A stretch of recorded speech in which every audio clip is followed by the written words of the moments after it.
The city lights glittered like stars on Earth, tall glass towers glowing against the night sky. Inside one of those towers stood a grand ballroom, where chandeliers hung like captured constellations. It was a night of wealth, power, and pride. Every guest inside wore diamonds that caught the light, and every laugh echoed with the arrogance of success. Among the hundreds of wealthy guests, one man stood above them all, Richard Hale. He was a billionaire who had built empires from nothing, a man feared in the business world and admired by society. Wherever he went, whispers followed. Some said he could buy a nation in a single evening. Others said he had no heart left, only ambition. On this night, he was hosting a charity gala, though many believed it was less about kindness and more about reputation. The orchestra played softly in the background, and waiters moved between tables carrying trays of champagne. One of those waiters, or rather waitresses, was Anna Brooks. She was not dressed in diamonds but in a plain black uniform. She carried glasses carefully, weaving through the crowd like a shadow. Her eyes, however, carried something more than duty. They carried music. Anna had once dreamed of becoming a pianist. As a child, she had spent hours at an old piano in her grandmother's house, pressing worn keys until the sun went down. But life was unkind. Her grandmother passed away.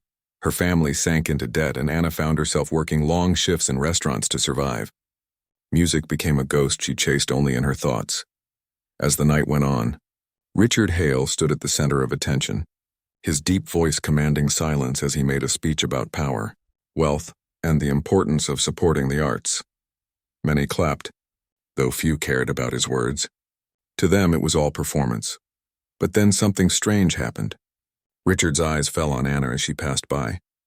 For reasons unknown, he stopped mid-sentence and studied her.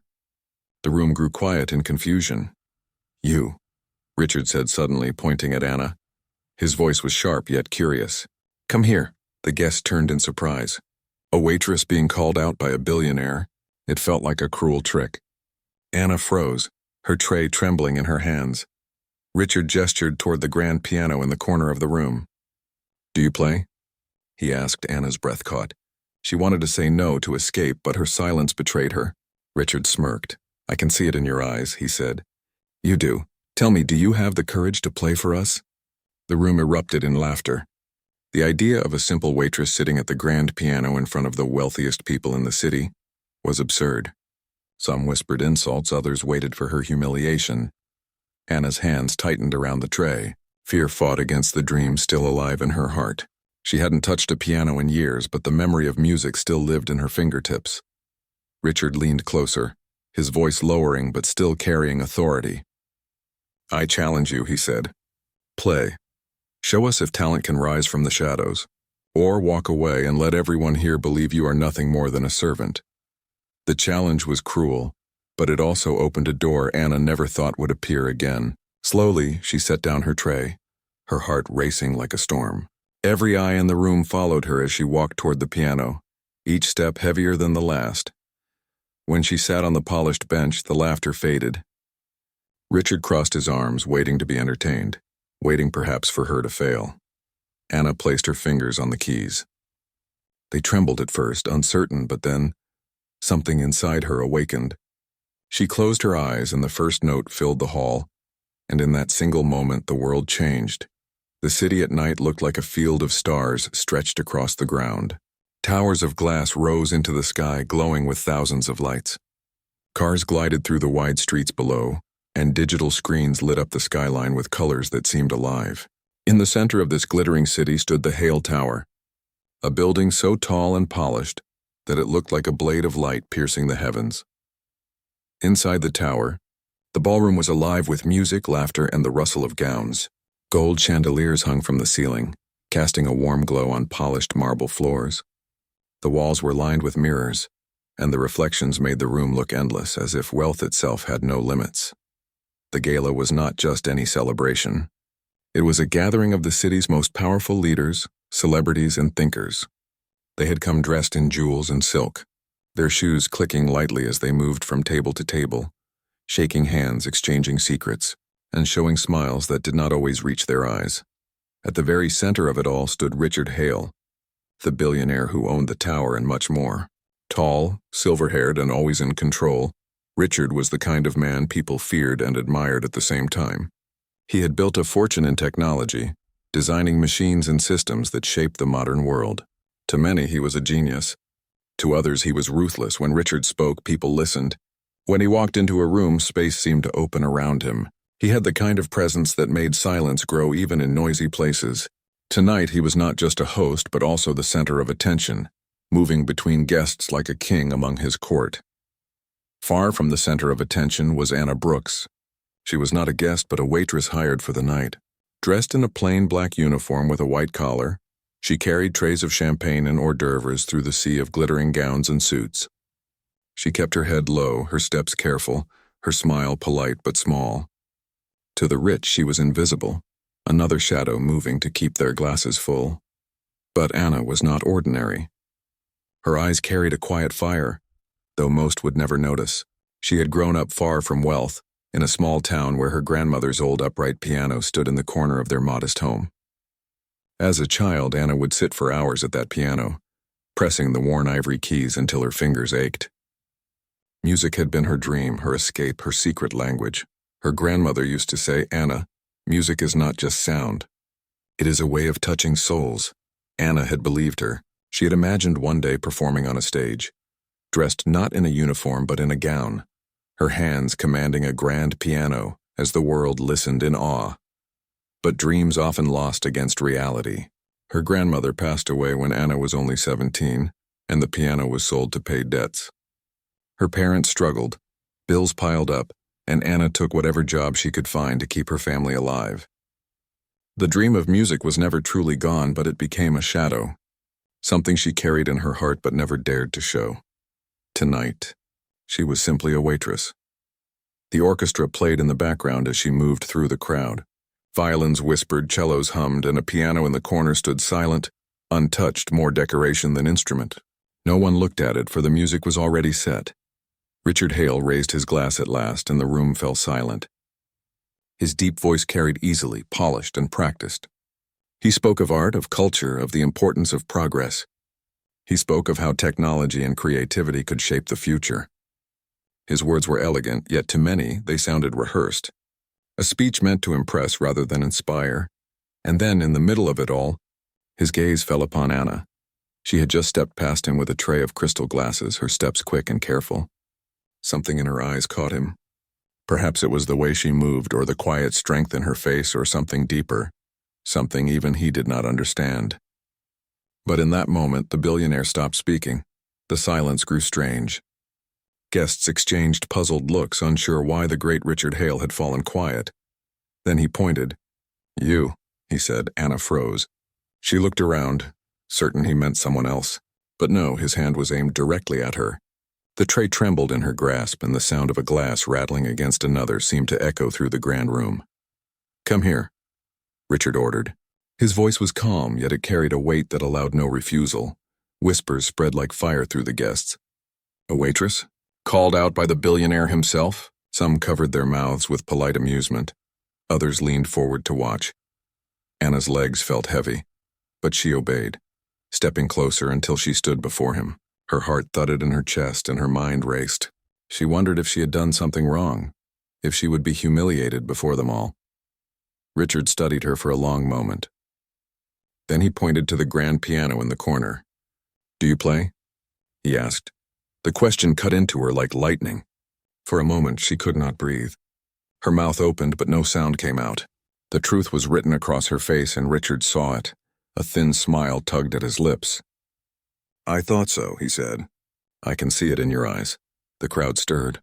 Some laughed softly. Others whispered, their curiosity growing. Richard's voice carried again, smooth and commanding.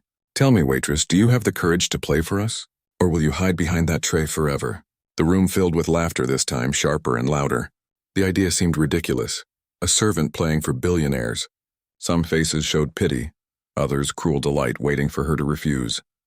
Anna's hands tightened around the tray. She could feel the weight of the room pressing against her. 1,000 eyes watching, waiting. Fear filled her, but behind it something else stirred. A memory, her grandmother's voice. "Music is a way of touching souls." Richard leaned slightly closer, his eyes sharp, challenging. "I challenge you," he said. Sit at that piano. Show us if you are more than what you seem, or walk away, and let everyone believe you are nothing more than a shadow among the lights. The words stung, but they also opened a door she had thought locked forever. Slowly, Anna set down the tray on a nearby table. Her hands shook, her breath came quick, but she moved. The room grew quieter with every step she took toward the piano. The laughter faded into whispers, then into silence. She reached the grand piano, its polished surface reflecting the golden light of the chandeliers. She lowered herself onto the bench, her body trembling. For a long moment, she only sat there staring at the black and white keys, her heart pounding louder than the orchestra ever had. Richard crossed his arms and waited. The guests leaned forward, holding their breath. Some smirked. Others looked annoyed at the interruption. Anna lifted her hands. They hovered above the keys, shaking, lost between fear and memory. She closed her eyes, and then she pressed the first note. It rang clear, pure, and strong. A sound that filled the hall like the first drop of rain in a desert. Something inside her unlocked, and the music she thought lost came rushing back. Her fingers found the keys as if they had been waiting all these years. The melody began to flow, soft at first, then stronger, deeper, carrying her heart with it. The ballroom, once filled with whispers and laughter, now stood frozen in silence. Every head turned, every ear listened as the waitress began to play. And in that moment, the world changed. The first note lingered in the air like a spark waiting to become fire. Anna's fingers pressed the keys with hesitation at first, but the sound that came forth was clear and alive. The ballroom, full of whispers and laughter only moments ago, now grew strangely still. Every guest turned toward her, drawn not by wealth or power, but by a sound they did not expect. Anna closed her eyes. The world around her dissolved, and she was no longer a waitress in a uniform standing among giants of wealth. She was a girl again, sitting at her grandmother's old piano in a small sunlit room, her bare feet dangling off the bench, her grandmother smiling softly beside her. The memory carried her and the music flowed. Her hands began to move faster, finding notes as if they had been waiting inside her all these years. The melody rose and fell like waves, gentle one moment and fierce the next. It was not the stiff perfection of an orchestra, nor the practiced repetition of a machine. It was alive, full of warmth, fear, and hope. The guests were caught off guard. They had expected clumsy notes, an awkward attempt at entertainment, maybe even embarrassment. Instead, they found themselves staring in silence.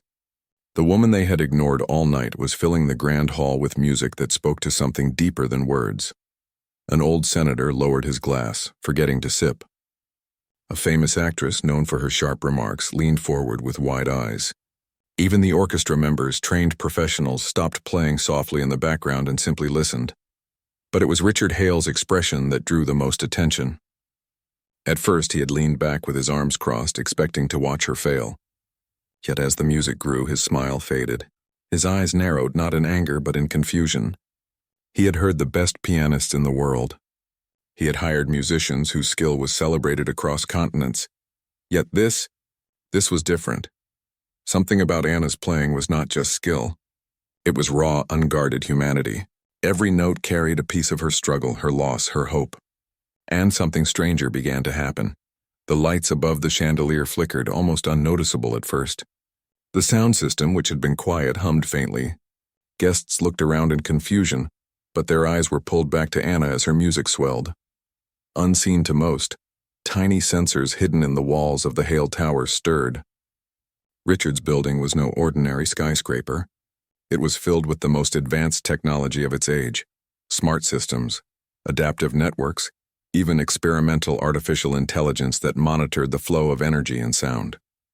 These systems were designed to detect patterns, to optimize efficiency. But when Anna played, something within the music reached them. The notes, full of human imperfection and emotion, wove into patterns the machines had never processed before. They resonated with frequencies that touched both heart and circuit. For the first time, the artificial intelligence in the Hale Tower hesitated, as if listening. Anna did not know this. She only knew that her fingers no longer trembled. The music was carrying her, guiding her, and she felt her soul rise with each chord.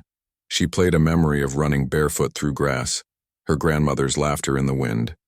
She played the sadness of nights spent working long hours, her hands aching as she scrubbed dishes instead of touching keys.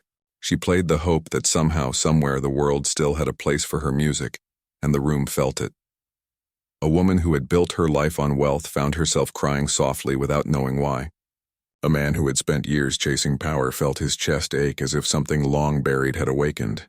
Even those who wanted to laugh, who wanted to see her fail, now sat frozen, unable to look away. The music was no longer entertainment. It was truth. Richard Hale shifted uncomfortably. For years he had believed in control. He had believed that wealth, intelligence, and machines could shape the future. Yet this simple waitress was shaking the very foundation of his certainty. He glanced at the walls, noticing the faint flicker of lights. His mind, sharp and analytical, caught details others missed. The tower systems were responding like to her. He leaned forward, eyes fixed on her hands, and for the first time in years, Richard felt something he rarely experienced: wonder. Anna's music grew softer, gentler, as if whispering a secret. The crowd leaned closer without realizing it. Every note seemed to reach into their hearts, untying knots they did not know existed. Some remembered childhoods long gone. Others remembered love lost or found. Each person heard something different, yet they were all united by the same invisible thread. Then, as she moved into the final passage, the change became undeniable. The chandelier above glowed brighter, as if the light itself was listening. The air vibrated faintly, not with the hum of machines, but with resonance, a harmony that seemed to connect the living with the lifeless. For a moment, the entire ballroom felt alive, as though the building itself had joined the music, and then it ended. Anna's fingers pressed the final chord, and silence fell like a curtain. Her hands hovered above the keys, trembling again, but this time not with fear, with release. She opened her eyes slowly, as if waking from a dream. The guests did not move. They sat in stunned silence, their faces lit by something softer than the chandeliers above. A breath passed through the room, like the world itself exhaling. Finally, someone clapped. It was hesitant at first, then stronger, until the entire hall erupted in applause. But it was not the shallow applause of society events. It was real, heartfelt, almost desperate. Many stood, clapping until their hands hurt, cheering for a woman they had ignored minutes before. Anna blinked, tears filling her eyes. She had not expected this. She had expected laughter, rejection, perhaps even cruelty. Instead, the room was alive with respect, with admiration, with something she had thought lost. Richard Hale did not clap at first. He only stared, his mind racing with questions. He had seen what others had not: the flicker of lights, the hum of the systems, the way the building itself had seemed to awaken. It was impossible, yet it had happened.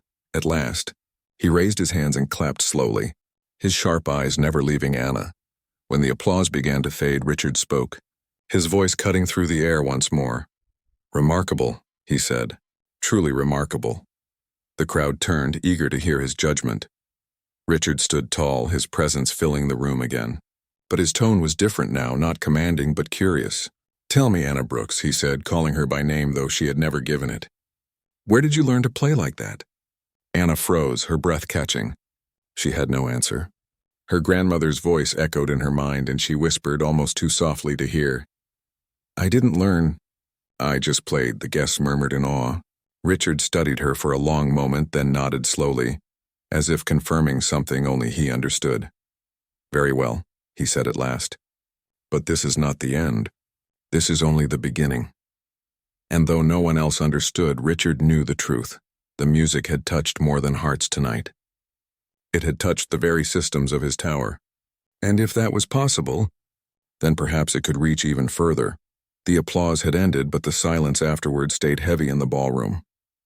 Anna still sat at the piano, her hands resting quietly in her lap, her heart pounding as if it would break through her chest. She had not planned any of this. She had only answered the challenge, and now her life felt different, though she did not understand why. Richard Hale studied her with the eyes of a man who had seen the impossible. His guests returned to their conversations, yet their voices sounded softer now, touched by something they could not name. But Richard's mind did not wander into poetry or memory. His thoughts moved sharply like gears in a machine. He had built his empire by recognizing power where others did not.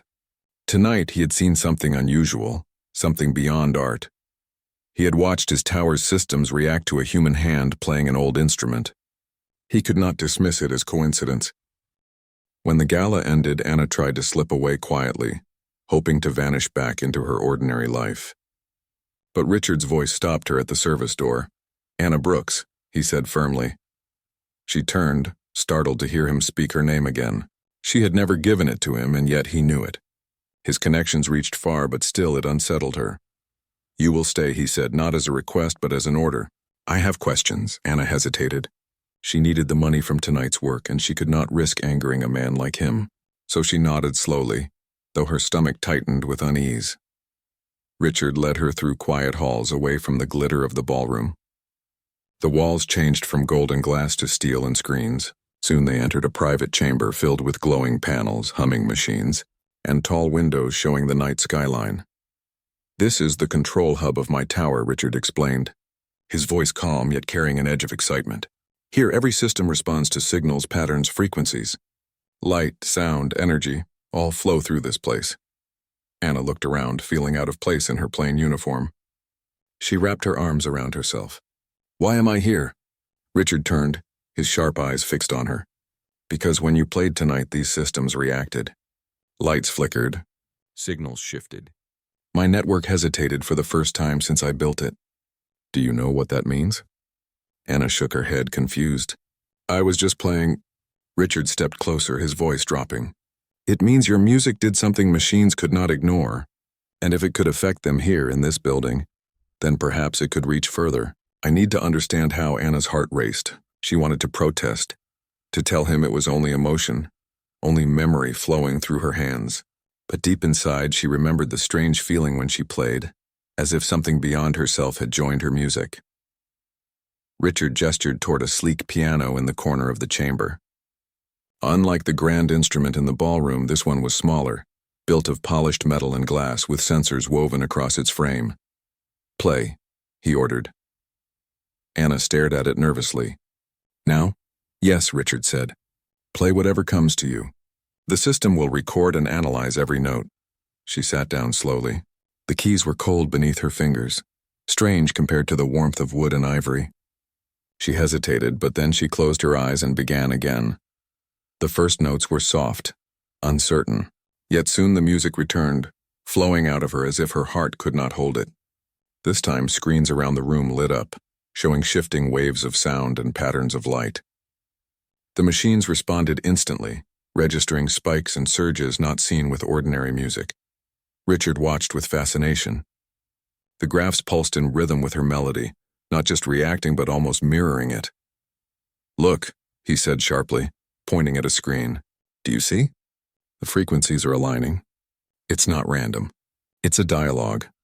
Anna opened her eyes briefly and glanced at the glowing waves. She did not understand them, but she felt the truth in his words. It did not feel like she was only playing. It felt like the room itself was listening and answering in silence. Her music grew stronger, bolder. Suddenly, one of the tall windows flickered. The glass itself seemed to shimmer with faint light, as though echoing her notes. Anna gasped and stopped playing at once. The room fell quiet again. The screens dimmed. Richard's face, however, was alive with triumph. "Yes," he whispered. "It is real. You are more than a pianist. Your music is a key." "A key?" Anna repeated softly. He nodded. "A key to systems even I cannot fully control. You must understand, Anna, the world is not only what you see. Beneath the surface of our cities run endless networks. Data, energy, signals that connect more than people. They connect everything, and you can reach them." Anna's chest tightened. She shook her head. "I'm not special. I just play what I feel. I'm nobody." Richard studied her quietly. "Nobody does not move machines with emotion. Nobody does not make a building hesitate with sound. You may not believe it, but I do." He walked to a console and tapped a command. The sleek piano hummed and the sensors reset. "Again," he said. Anna hesitated. "I'm tired." Richard softened slightly, seeing the fear in her eyes. For a moment, the hard edge of the billionaire faded, replaced by curiosity almost childlike. "Just once more, please." The word surprised her. She had not expected him to say please, so she lifted her hands again and played. This time she let herself remember not only her grandmother, but also the loneliness of years. The small victories of survival and the quiet hope that perhaps her life could mean something after all. The room responded more powerfully. Screens glowed brighter, lines of data forming shapes that pulsed like living patterns. The glass windows shimmered again, clearer now, reflecting light not from the city but from within themselves. And then, for a heartbeat, Anna heard something back.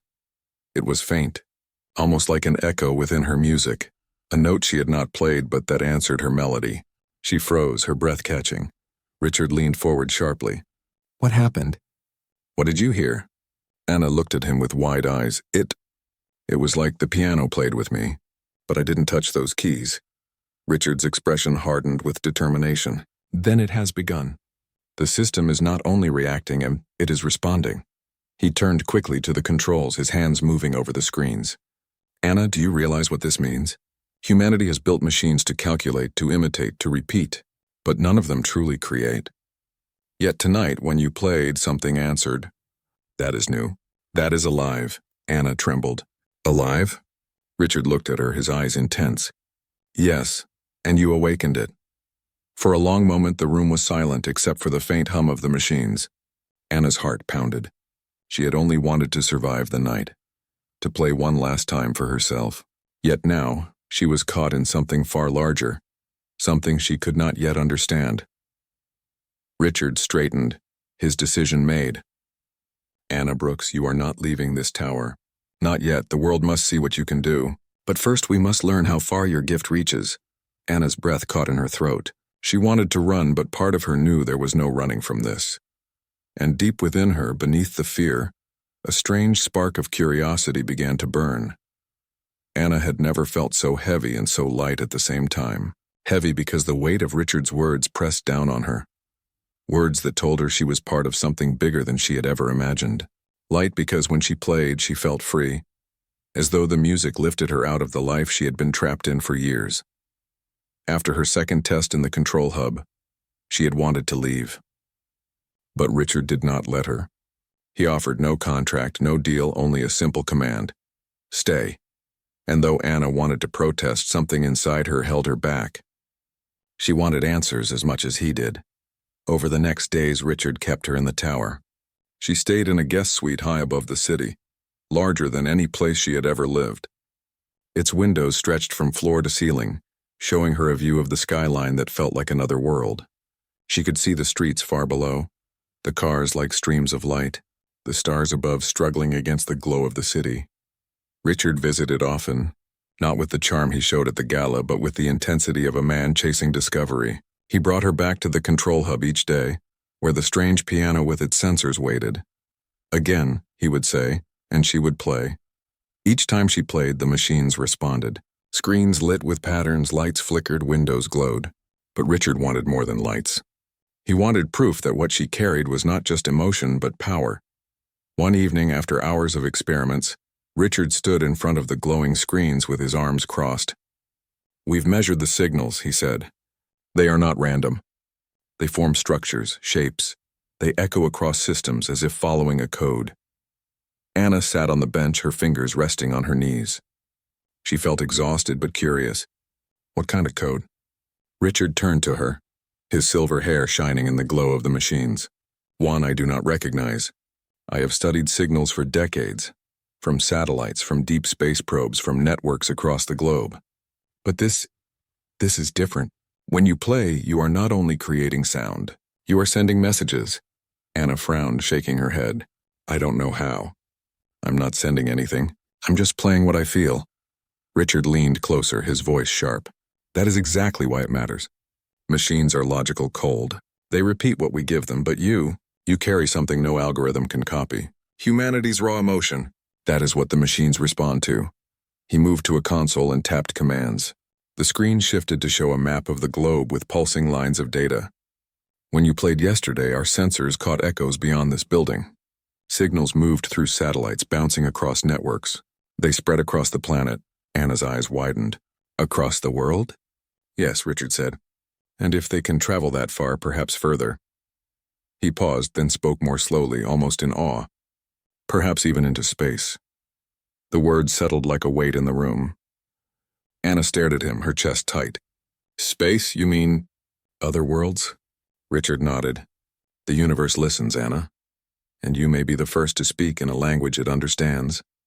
She turned away, her thoughts spinning. She was only a waitress, a girl who had lost her piano years ago. How could she be the one to send messages into the stars? Yet deep inside she remembered the faint echo she had heard before, the note that had answered her. It had not been her imagination. Something had listened. Something had replied. Richard saw the conflict in her eyes. His tone softened. You don't need to understand how. You only need to play. Leave the rest to me, and so the next test began. This time Richard prepared carefully. He connected the piano directly to the tower's communication systems. Satellites in orbit waited silently, linked to the tower's network. Every note Anna played would no longer be measured only on screens but broadcast beyond the atmosphere, into the darkness between stars. When Anna sat down, she hesitated. What if nothing happens? She asked. Richard's gaze was steady. Then we will know. But what if something does? Anna breathed deeply, then placed her fingers on the keys. She thought of her grandmother again, of the quiet afternoons when she had played for no one but herself. She let that memory guide her, and the music began. The first notes floated into the air, gentle and fragile, but the machines lit instantly, recording, transmitting, sending. The data pulsed through satellites, spilling into the night sky like ripples in water. Anna kept playing, her melody rising and falling with emotion. She felt the old ache of loss, the loneliness of years spent working instead of dreaming, and the hope that perhaps her music still mattered. Each feeling poured into the keys, and the signal spread further, further still across the void. Richard stood behind her, watching the screens. Lines of data stretched outward, past the planet marked by calculations that spoke of distance and time. He knew the signals would take years to reach the nearest stars, but tonight, something strange was happening. One of the screens flickered. A signal was returning. Not years later, not impossible distance away, but now. Richard's eyes widened. Impossible, he whispered. Anna continued playing, unaware, until she felt it again, the faint echo. A note that was not hers but joined her melody, softer than a whisper yet real. She froze, her hands hovering above the keys. I heard it, she said softly. Richard leaned closer, his face lit by the glow of the screens. Yes, it's coming back. Something is answering you. Anna's hands trembled. From where? Richard did not answer at once. His eyes darted across the screens, analyzing the signal's origin. It was not bouncing from Earth, not from satellites, not from anything human. The path showed something else and something out there. Finally, he turned to her. From beyond us, he said simply. Anna's heart raced. She had only played because music was all she had left. Now her music was touching something beyond Earth. She looked down at her trembling hands as if seeing them for the first time. The echo grew stronger. It was still faint, but it blended with her melody, weaving through her notes like another player at the keys. It did not sound human, yet it was not cold either. It felt curious, searching, as if something far away was reaching back. Anna pulled her hands away, frightened. The room went silent. The echo vanished. Richard exhaled slowly, his mind spinning. We have awakened it, he said. Whatever it is, it hears you. Anna shook her head. I didn't mean to. I don't want to call something I don't understand. Richard placed a hand on the piano, his voice steady but firm. But you already have. And now, Anna, there is no turning back. The city lights glowed outside the tall windows, but Anna barely saw them. She felt the weight of the stars pressing down on her, as though the night sky itself had turned its gaze upon her. For the first time, she wondered if her grandmother had been right all along, that music was not just sound, that it was a bridge. And tonight she had crossed it. The tower felt different after that night. It was no longer just a place of experiments and silent machines. For Anna, it had become a place of connection, a place where her music had touched something beyond Earth. And though she had pulled her hands away from the keys, she knew deep inside that the echo had not truly disappeared. It was waiting. Richard moved with a restless energy. He paced the halls of the control hub, giving orders to his engineers, expanding the systems, adjusting satellites. The team worked in silence, but their faces showed awe. They had all seen the data, the signal that had answered back. None of them could deny it. Anna, however, sat apart. She stared at the piano, her fingers twitching with both fear and longing. She did not want to invite something dangerous, but at the same time, she could not ignore the truth. Her music had called, and something had answered. Richard approached her one evening as the sun dipped below the horizon, painting the sky in gold and crimson. "Anna," he said softly, "I know this is frightening, but we cannot stop now. The universe does not wait for those who turn away." It gave us a reply. "We must answer it." Anna looked at him, her voice trembling. "What if it's not safe? What if it's something we don't understand?" Richard's eyes held both fire and calm. "Everything beyond Earth is something we don't understand. That is why we reach for it. That is why humans have always looked at the stars, and now, Anna, for the first time, the stars are looking back." His words struck her. She thought of her grandmother, who had once told her that music was a language without borders. Perhaps it was true not only among people but among worlds. That night she sat at the piano once again. Richard stood behind her, the engineers watching silently from their stations.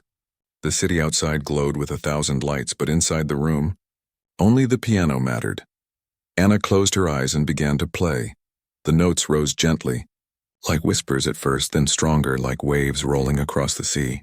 The machines glowed instantly, capturing and transmitting every vibration, sending them into the vast silence above. And then it returned. The echo.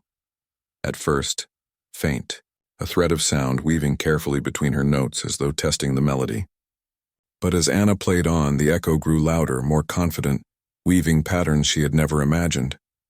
It was not human, not in shape or rhythm, but it was beautiful. It felt alive. Gasps filled the room as the screens confirmed it. The signal was not only repeating but creating. It was forming its own music in response. Anna felt her heart race. She adjusted her melody, softening here, rising there, as though she and the echo were speaking in turns. Soon it was not just her song but theirs, blended into something new, something greater than either alone. Tears filled her eyes. For years she had believed her music was lost, wasted on empty rooms, but now it was reaching across the stars. Richard whispered, his voice filled with awe. "Do you understand what this means? We are not alone. And it is not war or silence that greets us. It is harmony." The music continued for long minutes, each note pulling the humans deeper into wonder. Even the engineers forgot their machines, standing transfixed. Some wept, others smiled, but all were silent, letting the music wash over them. Then, slowly, the echo faded, leaving only Anna's hands moving over the keys. When the last note drifted into the air, the room remained quiet, as though no one dared to break the spell. Finally, Richard spoke. "The world must hear this." Anna looked at him in shock. "The world, you mean? Tell everyone?" "Yes," Richard said firmly. "We cannot hide this. This is not only your gift, Anna. It is humanity's gift. For the first time we have spoken to the unknown, and it has spoken back. This belongs to everyone." The next days moved like a storm. Richard arranged broadcasts, opening the tower's systems to share the recordings. Across the globe, people listened to the strange duet of piano and echo, the music that carried both human emotion and something otherworldly. The reaction was overwhelming. News channels spoke of nothing else. Scientists debated what it meant. Some feared danger, others dreamed of friendship. But among ordinary people there was something else. Hope. Children listened with wide eyes, saying it felt like stars singing. Old men and women wept, saying it reminded them of things they had lost. Musicians across the world picked up instruments, trying to follow the strange melody, as though joining the song. Anna watched it unfold with disbelief. She had been a waitress only weeks ago. Now her music was heard across the planet. She should have felt proud, but instead she felt humbled, for she knew the truth. It was not about her, but about the power of what it meant to be human. One evening, after a long day of interviews and broadcasts, Anna returned to the piano in the control hub. The room was quiet again, just as it had been the first time she played. Richard entered quietly and stood by her side. "You have changed the world," he said simply. Anna shook her head. "Not me, music did." "Humanity did," Richard smiled faintly. "Perhaps. But you carried it. Without you, the stars would still be silent." She looked out the tall windows, the night sky filled with countless points of light. Somewhere out there, something had listened, something had replied. She wondered what it was. A mind, a people? a world she did not know, but she knew they were not strangers anymore. Taking a deep breath, Anna placed her hands on the keys once more. Slowly, gently, she began to play, sending her music upward again, not in fear this time, but in welcome, and soon, faint but clear, the stars answered. The notes mingled once more, and Anna smiled through her tears. For in that moment she understood. Humanity's greatest strength was not machines or wealth, not power or knowledge. It was the ability to feel, to turn sorrow into beauty, loneliness into song, and silence into connection. The world listened. The universe listened, and a waitress who once thought her gift was lost now carried the voice of humanity into the endless night.